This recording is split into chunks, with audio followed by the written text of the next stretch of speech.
നിങ്ങളുടെ മനസ്സിലൊരാളുണ്ടോ? എപ്പോഴും ഓർമ്മ വരുന്നത്, അവരോട് സംസാരിക്കണമെന്ന് തോന്നുന്നത്.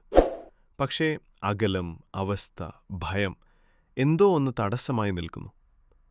ഇന്നത്തെ ഈ വീഡിയോ ബലമായി ഒരാളെ സ്വന്തമാക്കാനല്ല, മനസ്സും ജീവിതവും ശരിയായ വഴിയിലേക്ക് കൊണ്ടുവരാൻ നിങ്ങൾക്ക് അനുയോജ്യമായ സ്നേഹം ആകർഷിക്കാൻ വേണ്ടിയാണ്. ഈ വീഡിയോ നിങ്ങൾ ഇപ്പോൾ കാണുന്നത് യാദൃശ്ചികമല്ല. പലതും ചോദിക്കും, ഞാൻ ഇത്ര സ്നേഹിച്ചിട്ടും എന്തുകൊണ്ട് അവൻ അല്ലെങ്കിൽ അവൾ എൻ്റെ ജീവിതത്തിലേക്ക് വരുന്നില്ല? യഥാർത്ഥ കാരണങ്ങളിതാണ്. 1. ഫിയർ, എന്നെ റിജക്റ്റ് ചെയ്യും, ഞാൻ മതിയാകില്ല എന്ന ചിന്ത. 2. അറ്റാച്ച്മെൻറ്റ് ഓവർലോഡ്, ഒരാളിൽ മുഴുവൻ ജീവിതം ചുറ്റിക്കറക്കുക. 3. സെൽഫ് വർത്ത് കുറവ്, സ്വന്തം മൂല്യം നമുക്ക് തന്നെ അറിയില്ല. സ്നേഹം ആകർഷിക്കാൻ ആദ്യം നിങ്ങൾ നിങ്ങളെ വിലമതിക്കണം. ഒരു സത്യം പറയട്ടെ, നിങ്ങൾ സ്നേഹിക്കുന്നതിൻ്റെ അളവിലാണ് മറ്റുള്ളവർ നിങ്ങളോട് പെരുമാറുക. ഇപ്പോൾ ഒരു ചെറിയ എക്സസൈസ്.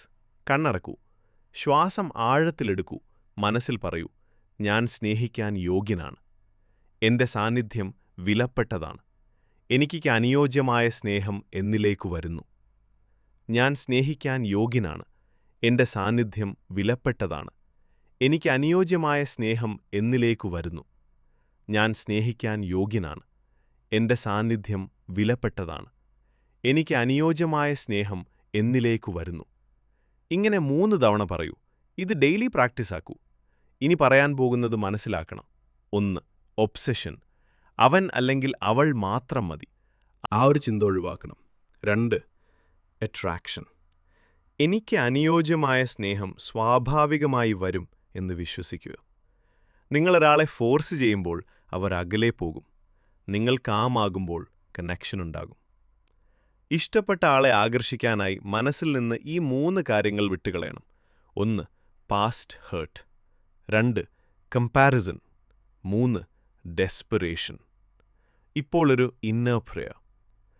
എൻ്റെ മനസ്സിലെ ഭയവും അസൂയയും വേദനയും മാറ്റി ശുദ്ധമായ സ്നേഹം നിറയ്ക്കണമേ.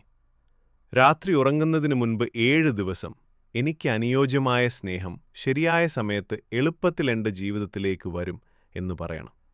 പിടിച്ചു വലിക്കാതിരിക്കുക, വിശ്വാസത്തോടെ വിടുക. അപ്പോൾ തന്നെയാണ് സ്നേഹം വരുന്നത്.